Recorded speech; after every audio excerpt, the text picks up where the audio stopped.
Sa ngalan ng Ama, ng Anak at ng Espiritu Santo.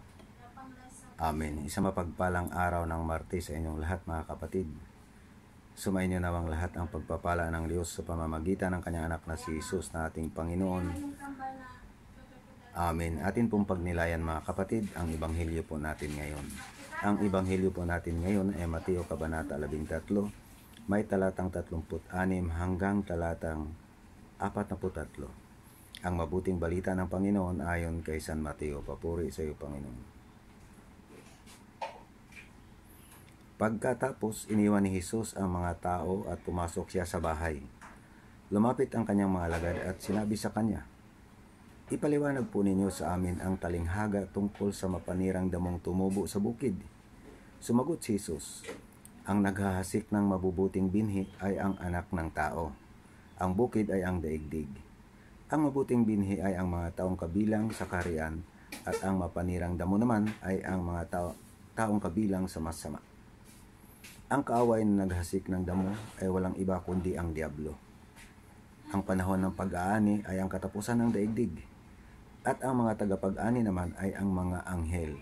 Kung paanong ang mga damo ay tinitipon at sinusunog, ganoon din ang mangyayari sa katapusan ng daigdig. Ipag-uutos ng anak ng tao sa kanyang mga anghel na tipunin nila mula sa kanyang kaharian ang lahat ng nagiging sanhi ng pagkakasala at ang lahat ng gumagawa ng masama. Ihahagis nila ang mga ito sa lumalagablab na pugon, at doon ay mananangi sila at magngangalit ang kanilang mga ngipin. Ngunit ang mga gumagawa ng matuwid ay magliliwanag na parang araw sa kaharian ng kanilang Ama. Makinig ang may pandinig." Mga kapatid, ang mabuting balita ng Panginoon. Pinupuri ka namin, Panginoong Hesukristo. Ang Ebanghelyo po natin ngayon, mga kapatid, ay ang kahulugan ng talinghaga tungkol sa mga damo sa triguhan. Kung maalala po ninyo, mga kapatid, ang Ebanghelyo po natin noong Sabado ay ang talinghaga tungkol sa mga damo sa triguhan. Ito po yung paliwanag ng ating Panginoong Hesukristo, mga kapatid. Sa unang bahagi po ng Ebanghelyo, sinabi ng kanyang mga alagad, "Ipaliwanag po niyo sa amin ang talinghaga tungkol sa mapanirang damo na tumubo sa bukid." Mga kapatid, ang naghahasik ng mabubuting binhi ay ang ating Panginoong Hesukristo. Ang bukid naman, mga kapatid, ay ang daigdig na ginagalawan natin. Ang mabuting binhi, mga kapatid, ay tumutukoy sa mga taong matuwid, sumusunod sa kalooban ng Diyos, kabilang sa kaharian ng Diyos sa langit.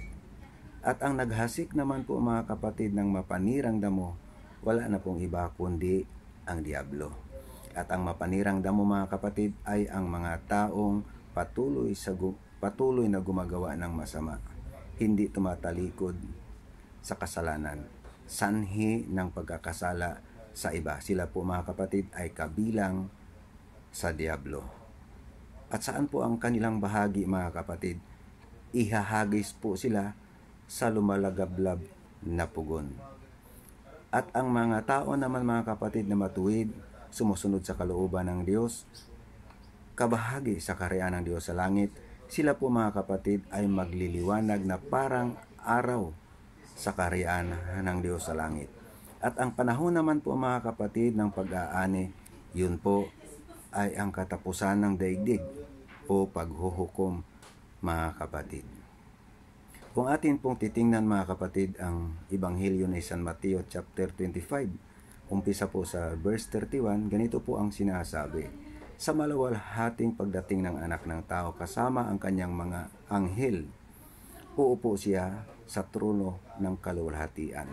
Susuguin niya ang mga anghel, pagbukod-bukurin ang lahat ng mga bansa, katulad ng ginagawa ng pastol sa mga tupa at mga kambing." Ang tupa, mga kapatid, ay tumutukoy sa mga God's people. Sila po, mga kapatid, ang mga pinagpala. Sila po, mga kapatid, ang kabahagi o magmamana sa kaharian ng Diyos sa langit. Gawing kanan po sila, mga kapatid. Yun naman pong kambing mga kapatid ay sa kaliwa. Sila po yung patuloy na gumagawa ng kasalanan.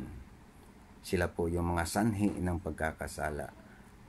Ang kambing mga kapatid ay sumasagisag sa mga unrepentant sinners. Sila po mga kapatid ang sinasabi sa Ebanghelyo na mga isinumpa. At saan po ang kanilang bahagi mga kapatid?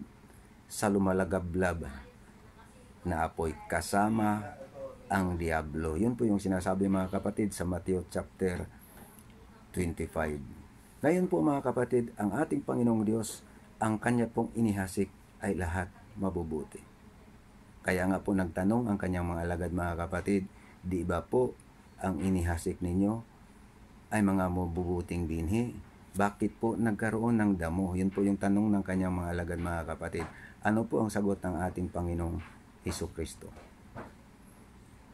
Habang natutulog ang mga tao isang gabi, dumating ang Kanyang kaaway at naghasik ng mapanirang damo. Sa makatuwid mga kapatid, kapag ang isang tao po ay nanghihina sa kanyang pananampalataya, may pagdududa sa kanyang pananampalataya, nahuhumaling sa mga bagay sa mundong ito, nahuhumaling sa kayamanan sa mundong ito mga kapatid, doon po umaatake ang diablo.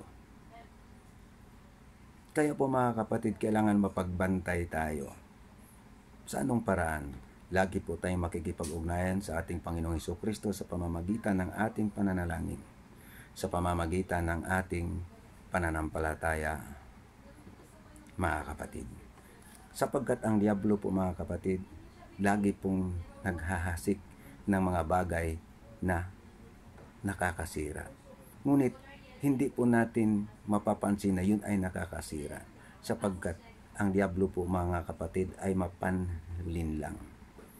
Nagbibigay din po siya ng kasiyahan mga kapatid. Nagbibigay din po siya ng mga katuwaan na lubos naman po na tinatanggap at tinatangkilik ng mga tao. Kaya nga po mga kapatid, ang atin pong simbahan ay lagi pong nanawagan sa atin na suriin araw-araw ang ating sarili upang malaman po natin kung alin po ba ang meron tayo sa Diyos o hindi sa Diyos. Sapagkat tayo po mga kapatid ay nakikibaka sa ating paglalakbay sa buhay na ito mga kapatid, nakikibaka po tayo sa ating buhay pananampalataya. Kaya makikita nga po natin mga kapatid, ang sabi po ng Kanyang mga alagad, bubunutin po ba namin ang mga damo? Ano pong sabi ng ating Panginoon? Huwag, baka mabunot pati ang mga trigo. Hayaan na lamang na sila'y kapwa lumaki. Kaya makikita po natin doon mga kapatid na sa mundong ito, litaw po mga kapatid ang masama at mabuti. Kaya po mga kapatid, mapapansin po natin na marami po tayong mga tinig na naririnig na inihasik ng diablo sa mundong ito. Yun po ay hindi sa Diyos. At lubos naman po nating pinakikinggan mga kapatid. Paano po ba natin suriin ang ating mga sarili mga kapatid? Suriin po natin ang ating mga sarili mga kapatid ng ganito. Alin ba? Tanungin natin ang ating mga sarili. Alin ba ang nangingibabaw sa akin? Ang Diyos ba o ang mga bagay-bagay sa mundong ito? Alin po ba ang lumalabas sa bibig natin malimit? Ang salita ba ng Diyos o tinig ng mundong ito na inihasik ng diablo? Sapagkat kung hindi gayon mga kapatid, hindi po natin alam kung ano ba ang naghahari sa atin. Yun bang salita ng Diyos o hindi salita ng Diyos? Kaya mapapansin po natin mga kapatid sa Ebanghelyo po natin ngayon, maliwanag po na sinabi ng ating Panginoong Hesukristo kung kanino po tayo kabahagi. Kabahagi ba tayo sa mabubuting binhi o sa mapanirang damo? Sapagkat ang mabuting binhi mga kapatid, sila po yung magmamana sa kaharian ng Diyos at magliliwanag na parang araw sa kaharian ng Diyos Ama sa langit. Ngunit ang mga tao po mga kapatid na patuloy sa paggawa ng masama, hindi tumatalikod sa mga kasalanan mga kapatid, sanhi ng pagkakasala sa iba, sila po'y ihahagis sa apoy. Kaya mag-ingat po tayo mga kapatid sa ating pananalita. Mag-ingat po tayo sa ating kilos, mga kapatid, maging sa ating kasuotan. Sapagkat kung hindi gayon, mga kapatid, hindi po natin alam na tayo pala yung sanhi ng pagkakasala sa iba. Halimbawa na lamang po, mga kapatid, maiksi ang ating kasuotan. Marami pong tao ang nagkasala, ngunit tayo po ang sanhi ng pagkakasala. Bakit? Dahil po sa ating kasuotan. Kaya maging sa kasuotan, mga kapatid, mag-ingat po tayo para po hindi tayo magiging kabahagi sa mga mapanirang damo, kundi tayo po, mga kapatid, ay kabahagi sa mabuting binhi na magmamana sa kaharian ng Diyos sa langit. Ano po ang maging aral po sa atin dito, mga kapatid? Idalangin natin sa ating Panginoong Diyos na tumimo ang kanyang salita sa ating puso, mga kapatid. At hilingin natin sa ating Panginoong Diyos na maging kabahagi po tayo sa mabuting binhi, upang tayo po, mga kapatid, pagdating ng panahon ay magliliwanag na parang araw sa kaharian ng Diyos Ama sa langit. Amen. Tayo po manalangin. Ama naming Diyos, sa pamamagitan ng anak na si Jesus na aming Panginoon, marami pong salamat, Panginoon, sa binhi na inihasik niyo po sa amin, Panginoon. Adalangin po namin, Panginoon, na naway ito'y lumago upang maipamahagi namin sa iba. Sa ngalan ng Ama, ng Anak at ng Espiritu Santo. Amen.